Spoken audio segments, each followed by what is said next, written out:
ये डॉन का आर्टिकल है।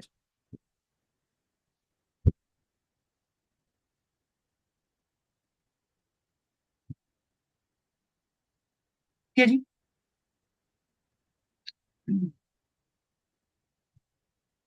डॉन का आर्टिकल अफ्राइन फेडरेशन जी। अगर हम इसको रिफ्रेस करें ना, इस आर्टिकल को, तो मेरे बेटे इस आर्टिकल का नाम बनेगा द फेडरेशन एट स्टेक। इसका नाम बनेगा द फेडरेशन एट स्टेक। ठीक है, ये इसका नाम बनेगा। ओके। और इस आर्टिकल में बेसिकली अभी जो करंट सिचुएशन है पाकिस्तान की फेडरेशन की, उसकी एक डिटेल और कंप्रीहेंसिव अंडरस्टैंडिंग प्रोवाइड की गई है थ्रू अ डीप एनालिसिस।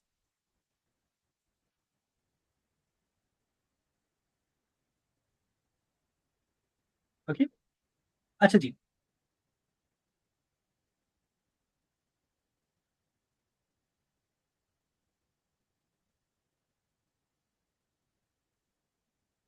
अब आपने साथ साथ पॉइंट्स को नोट करते जाना है, क्योंकि इन पॉइंट्स के थ्रू आपको चीजों की समझ आएगी। बेटा, जो अभी मिस है, जो अभी क्योस है, होपफुली कि आप उस क्योस से अवेयर होंगे, क्योंकि आप अपनी इर्द गिर्द चीजों को देखते होंगे। हमें जो नेट का मसला आ रहा है, ठीक है, ये भी एक क्योस है ना। स्पेशली जो काम कर रहे हैं बेचारे, ऑनलाइन जो काम कर रहे हैं, जिस तरह हम लोग हैं, ऑनलाइन क्लासेस हम कंडक्ट करते हैं, तो डेफिनेटली हमें ये इश्यूज फेस करने पड़ रहे हैं। ओके। अच्छा जी।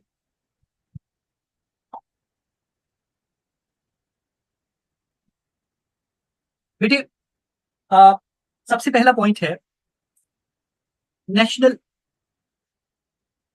Integration industry. कि जो पाकिस्तान की नेशनल इंटीग्रेशन है, इंटीग्रेशन का मतलब पता है आपको क्या होता है? इंटीग्रेशन कभी आपने सेकंड ईयर में पढ़ी? इंटीग्रेशन, इंटीग्रेशन का मतलब होता है जोड़ना, अगर सादा लफ्ज में बात करें। तो आर्टिकल जहां से स्टार्ट होता है वो हमें ये बताती है कि भाई, फेडरेशन जो है ना पाकिस्तान की, वो इस वक्त शदीद दबाव में है।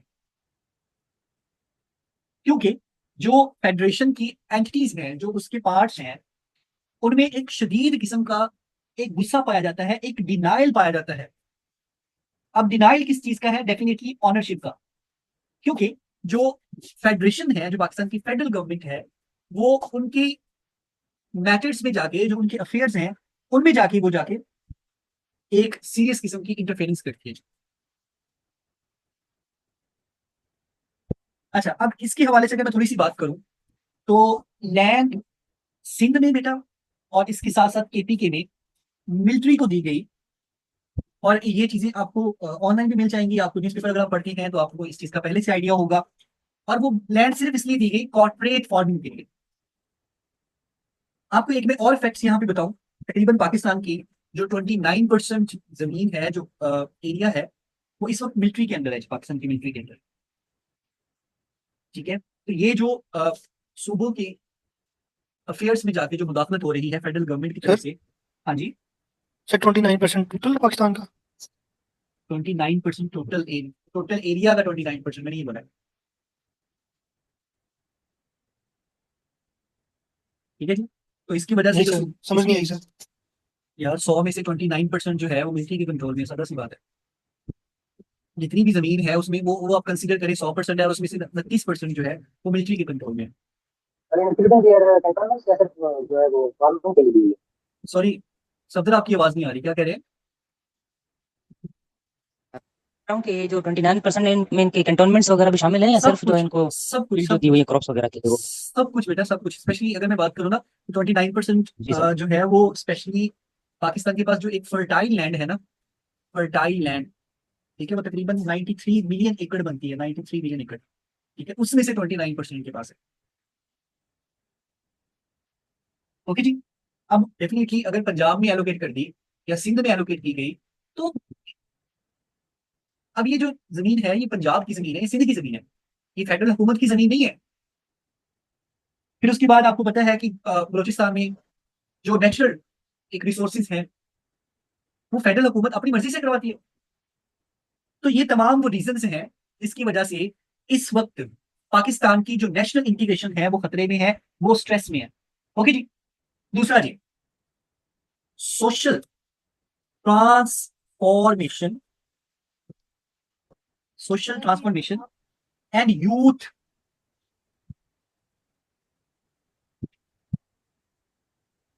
Youth discontent. सर रिपीट कर देंगे सर? इस चीज को रिपीट करना है बेटा। सर ओके, बस लिख लिख लिया आपने। मुझे आपकी आवाज ही नहीं आ रही है। सर मैं पूछ रही थी ये जो आपने अभी बोला है ना, ट्रांसफर ऑफ लैंड, यहाँ पे लिखा हुआ है कॉर्पोरेट फार्मिंग, वो कैसे मतलब? बेटा कॉर्पोरेट फार्मिंग डेफिनेटली जो एक ट्रेडिशनल फार्मिंग का एक तरीका है उससे मुख्तलिफ है। ठीक है, अब आप कॉर्पोरेट फार्मिंग नेट से पता कर सकते हैं कॉर्पोरेट फार्मिंग क्या होती है। लेकिन हमने जो यहाँ पे रीजन देनी थी कि यार इस वजह से ये जो डिसकंटेंटमेंट पाई जा रही है ना मुख्तलिफ सूबों में, इस वजह से है। कहीं पे नेचुरल रिसोर्सेज का मसला है, कहीं पे ट्रेड का मसला है, कहीं पे, तो वो आगे जाके इसको एक्सप्लेन करेगा। ये जो मैंने आगे पॉइंट्स लिखे हैं इसी वजह से है। अभी जरा आगे चलने दें। ठीक है। अच्छा, अब देखिए जी, जो यहाँ पे सोशल ट्रांसफॉर्मेशन है और यूथ कंटेंट है। राइटर कहता है कि बेसिकली बात पता क्या है कि पहले जो एक लैंडस्केप था ना वो अब चेंज हो गया। स्पेशली अगर हम केपी के और बलूचिस्तान की बात करते हैं तो वहां पे एक पॉलिटिकल जो ऑनरशिप थी या जो पॉलिटिकल लीडरशिप थी वो यूथ के पास नहीं थी, वो ऐसे लोगों के पास थी जो आज के ट्रांसफॉर्मिंग दौर में, जो आज की टेक्नोलॉजी के दौर में इरेलीवेंट हो चुके हैं। ठीक है। और डेफिनेटली आज के दौर में जो यूथ है एपीके की और बलूचिस्तान की, उसमें एक स्पेशल या एक सीरियस किस्म की डिसकंटेंटमेंट पाई जाती है अगेंस्ट फेडरेशन। ठीक है। और अभी जो पॉलिटिकल लैंडस्केप है उसको जो ऑन कर रही है, जो लीड कर रही है, वो यूथ है। अगर हम बलूचिस्तान की ग्रीवेंसेस की बात करती हैं तो राइटर ये बात करता है कि ठीक है, ये कहा जाता है कि यहाँ पे जो इंटरनेशनल प्लेयर्स हैं वो यहाँ पे इंसर्जेंसी को राइज करते हैं। वो कहता है ठीक है, मैं इस बात को नहीं डिनाई करूंगा, लेकिन यहाँ पे जब आप स्ट्रक्चरल मिस्टेक्स देखती हैं स्टेट की तरफ से, जब आप डीप रूटेड जो मसाइल हैं उनकी अबाउट स्टेट का बिहेवियर देखती हैं, तो फिर आपको ये बात समझने में कोई टाइम नहीं लगता। इस स्टेट यहाँ पे मेन कल्प्रिट है।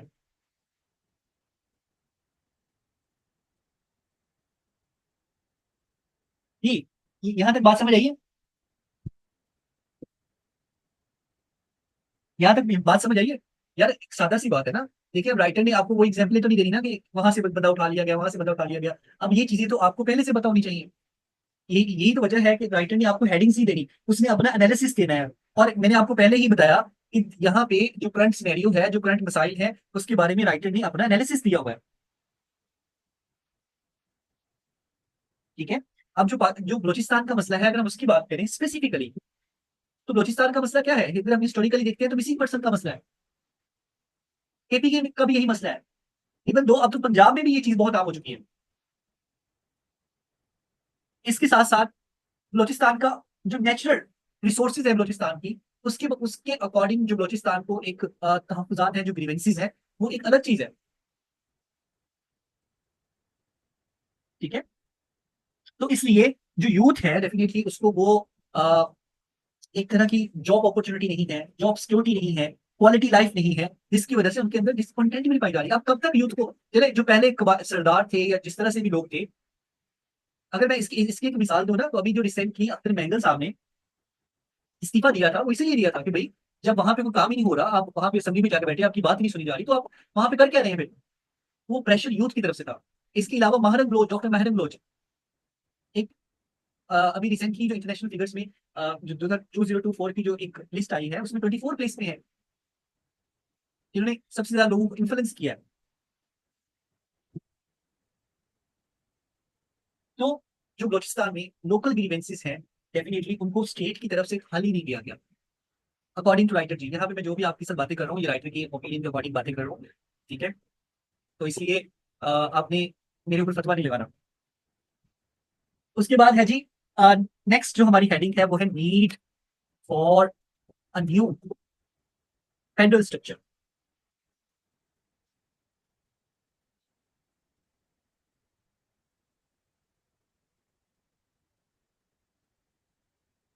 अब राइटर पता क्या कहते हैं? वो कहते हैं देखिए, जो मसाइल हैं वो बहुत डीप रूटेड है, और जो करंट फेडरल स्ट्रक्चर है ना गवर्नमेंट ऑफ पाकिस्तान का या स्टेट ऑफ पाकिस्तान का, वो इसको हल नहीं कर सकता। तो उसके लिए हमें चाहिए कि हम एक नया फेडरल स्ट्रक्चर इंट्रोड्यूस करवाएं। अब नया फेडरल स्ट्रक्चर अगर हम देखते हैं तो इस नए फेडरल स्ट्रक्चर से बात ये है कि जो 18th अमेंडमेंट है उसको 100% इम्प्लीमेंट किया जाए। ठीक है, अगर यूएसए की बात की जाए ना, तो वहां पे स्टेट से जो भी नेचुरल रिसोर्स निकलता है तो सबसे पहले उसके ऊपर हक उसकी आवाम का होता है, उस स्टेट की आवाम का होता है। ठीक है, उसके बाद फिर वो आगे डेफिनेटली उसको जब ट्रेड की जाती है तो सबसे पहले ज्यादा उसका जो शेयर होता है वो उसकी आवाम को दिया जाता है, बाद में फेडरल की बात आती है। लेकिन यहाँ पे 18 अमेंडमेंट को राइटर कहता है कि ठीक है, इम्प्लीमेंट तो किया गया, अब उसको पास तो किया गया, लेकिन आज तक उसको उसकी ट्रू सेंस में इम्प्लीमेंट ही नहीं किया गया। ठीक है, कोल, ऑयल, गैस और इस तरह के जितने भी मेजर मिनरल्स हैं जो कि जिस टेरिटरी से निकले उसके लोगों का सबसे पहला हक होता है। जिसमें वो मिसाल भी देता है यूएस की, कनाडा की, ऑस्ट्रेलिया की, कि वहां पे ये लॉ है कि अगर जी कैलिफोर्निया से निकलेगा तो सबसे पहले जो हक है वो कैलिफोर्निया के लोगों का होगा, यूएसए का हक नहीं होगा, यानी कि फेडरल का हक नहीं होगा। ठीक है, उसके बाद बेटे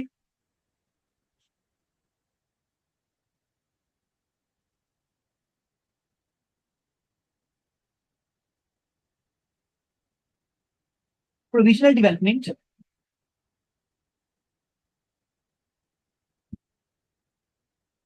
एंड रिसोर्स कंट्रोल।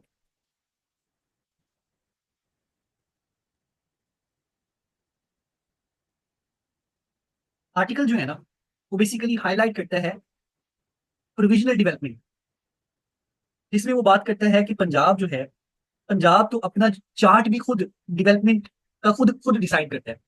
यानी कि पंजाब के जो मोस्टली डिसीजंस होते हैं वो फेडरल्स को कंसीडर नहीं करता, क्योंकि अगर आप देखती हैं तो अभी भी आपने एक चीज सुनी होगी कि सारे मुल्क का जो रिसोर्सेज हैं वो पंजाब में लाके खर्च कर दिए जाते हैं, जिसकी वजह से पंजाब में लिटरेसी रेट भी ज्यादा है, पंजाब में जो पॉवर्टी रेट है वो भी कम है, पंजाब में कदरे जो बाकी सूबे हैं उसमें डेवलपमेंट भी ज्यादा है। ठीक है, जबकि राइटर कहता है कि जो बलोचिस्तान है और जो सिंध है वो उस तरह से डेवलप नहीं है, और ना ही उनको उनका फेडरल के अकॉर्डिंग जो शेयर है वो कंप्लीट किया जाता है। और इसके साथ साथ बलोचिस्तान और केपी ये दोनों नेचुरल रिसोर्सेज के हवाले से माला माल है, लेकिन फिर भी ये सफर करते हैं, और इसकी वजह है सेंट्रल गवर्नमेंट। क्योंकि जो सेंट्रल गवर्नमेंट है वो जो उनकी राइट्स हैं, जो उनकी एक पेमेंट्स होती हैं तो देने को तैयार नहीं होती। आपने रिसेंटली एक बात सुनी होगी जिसमें अली अमीन गड्ढापुर ने कहा था कि क्योंकि जी एनर्जी जो है, स्पेशली जो हाइड्रो प्रोजेक्ट है वो केपीके से निकल रहे हैं, तो डेफिनेटली केपीके के लोगों को पहले, केपीके के लोगों का पहला हक है, और उसके जो हाइडल प्रोजेक्ट्स है ना उसके प्रॉफिट भी केपीके को मिलना चाहिए, लेकिन केपीके को नहीं मिलता जिस पर। ठीक है, इस तरह सर सुई से निकलता है और बलूचिस्तान में सुई कोई गैस नहीं मिलता सर। जी जी जी जी जी जी। ठीक है, उसके बाद जी नेक्स्ट जो हेडिंग है वो है बेटा वीकनेस ऑफ सीसीआई।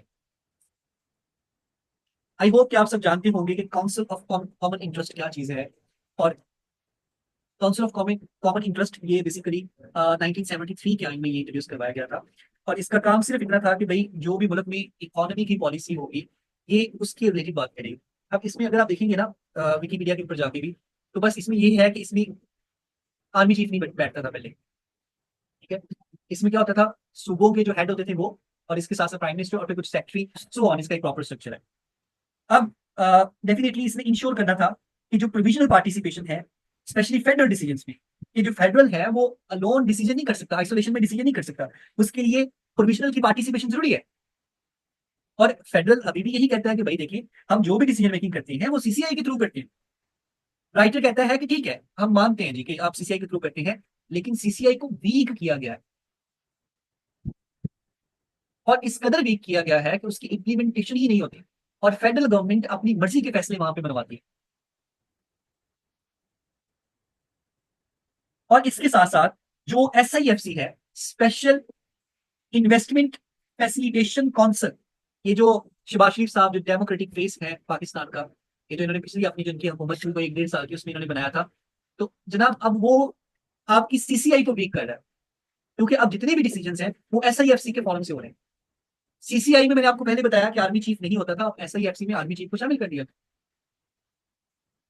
और इसलिए आप हर जगह पे ये कहते हैं कि आर्मी चीफ इज नेसेसरी जी, क्योंकि डेफिनेटली डीप स्टेट्स ऐसी ही चलती है। वहां पे अथॉरिटी या सॉवरिटी जो होती है वो लाई करती है जो डीप एलिमेंट्स होते हैं।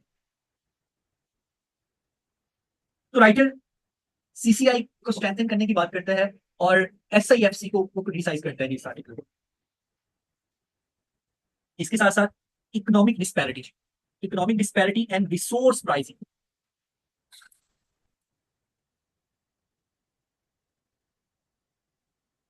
And resource pricing.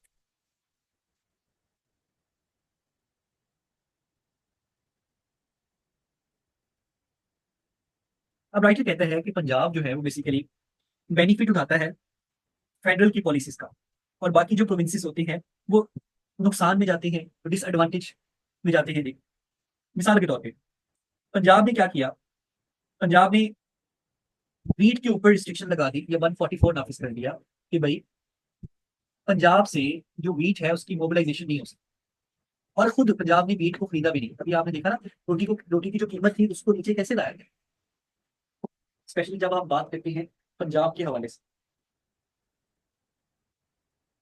और इवन दो कि वो एक सूबे से दूसरे सूबे तक भी नहीं जाने दी। तो राइटर कहता है कि इसके हवाले से अगर हम देखते हैं, यानी कि इसके कंपैरिजन में जब हम देखते हैं, तो केपी और बलोचिस्तान हिस्टोरिकली पंजाब को गैस प्रोवाइड कर रही हैं, और इवन दो के जो गैस है वो केपी और बलोचिस्तान से निकल रही है, लेकिन उसकी प्राइसिंग कौन सेट करता है, आपकी फेडरल गवर्नमेंट सेट करती है। और जो एक इंटरनेशनल वैल्यू है गैस की, पंजाब उससे भी कम में खरीदता है इनसे गैस। तो जिसकी वजह से इकोनॉमिक डिस्पैरिटी है। इकोनॉमिक डिस्पैरिटी की समझ आइए राइटर की, कि जो राइटर ने यहाँ पे आर्गुमेंट दिया है।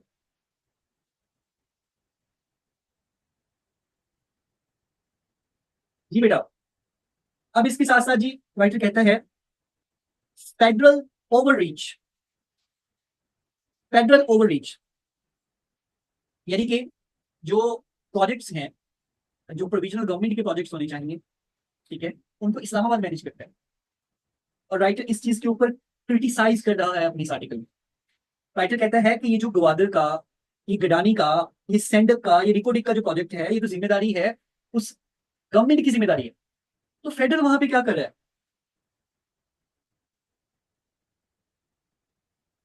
और आप यकीन करेंगे कि बेटा यहाँ पे ये जितने भी प्रोजेक्ट्स हैं जिनके राइटर नाम ले रहा है और आपको बता रहा है, इन सब की आउटसोर्सिंग फेडरल ने की है।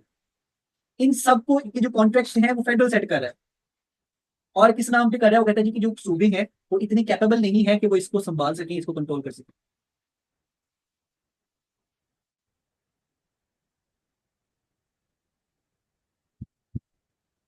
उसके बाद जी नेक्स्ट है करप्शन एंड अकाउंटेबिलिटी।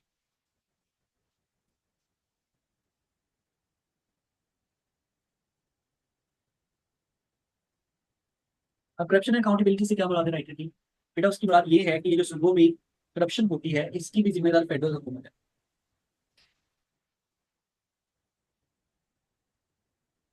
क्योंकि डेफिनेटली जब फेडरल इस कदर इंटरफेरेंस करता है, तो फिर वहां के जो नुमाइंदे होते हैं, आपको पता है पाकिस्तान में एजुकेशन का तो पहले ही मसला है, तो फिर वहां पे जो नुमाइंदे होते हैं, जो वहां के लोग होते हैं, स्पेशली जो गवर्नमेंट ऑफिस को जिन्होंने होल्ड किया होता है, वो अपना काम इफेक्टिवली करते नहीं है। वो कहते हैं जब सब कुछ फेडरल ने मैनेज करना है तो हम बस मजे करें। वो फिर अवाम का सोचते नहीं है।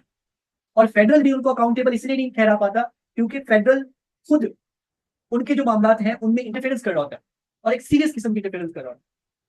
राइटर कहता है कि अल्टीमेटली जो इसमें लॉस बियर करना पड़ता है वो अवाम को बियर करना पड़ता है। सो इसमें राइटर एंड पे जाकर यही बात करते हैं कि हमें एक नए फेडरल स्ट्रक्चर की जरूरत है, और अगर हम इसी फेडरल स्ट्रक्चर के साथ चलते रहे तो जो पाकिस्तान का फ्यूचर है वो हो सकता है खुदा ना खास्ता वो ये डिसइंटीग्रेट हो जाए, जिस तरह ये ऑलरेडी राइटर कहता है कि ये हो चुका है। जो बलोचिस्तान बांग्लादेश का, यानी कि ईस्ट वेस्ट का जो मसला था 1971 से पहले पहले, बेटा वो भी यही था। वहां पे भी मामला कुछ ऐसे ही थे कि वहां से भी दूसरे सूबों से पैसा उठा के सारा एक सूबे में लगा दिया था। तो राइटर कहता है कि इस तरह की क्लॉस से, इस तरह की अनार्की से बचने के लिए एक पाकिस्तान को एक न्यू फेडरल स्ट्रक्चर की जरूरत है। इसमें तमाम सूबों को प्रोविजनल ऑटोनॉमी दी जाए, जिसमें जो रिसोर्सेज हो सबसे पहले उनके ऊपर हक उनकी आवाम का हो, उसमें जो भी बेनिफिट आए, जो भी प्रॉफिट आए, सबसे पहले सबसे ज्यादा शेयर उनकी आवाम को मिलना चाहिए। और इसी तरह से पाकिस्तान में एक स्ट्रॉन्ग फेडरल गवर्नमेंट कायम हो पाएगी जी, या एक स्ट्रॉन्ग फेडरेशन पाकिस्तान बन पाएगा। अभी जल्दी से आप क्वेश्चन करें यहाँ तक जो बात आपने पूछनी है, क्योंकि ये पूरा का पूरा जो पाकिस्तान का इस वक्त फेडरल स्ट्रक्चर है उसको राइटर ने एनालाइज किया है। राइटर ने आपको कोई फैक्ट्स एंड फिगर नहीं दिया, इसमें कोई ऐसी बातें नहीं की, उसने अपना एनालिसिस दिया है कि, और उसमें वो आपको आर्ग्यूमेंट दे रहा है कि देखिए ये सब चीजें हो रही हैं और इस फ्लो के साथ चल रही है, जो कि आप इसको एग्जामिन भी कर पा रहे हैं।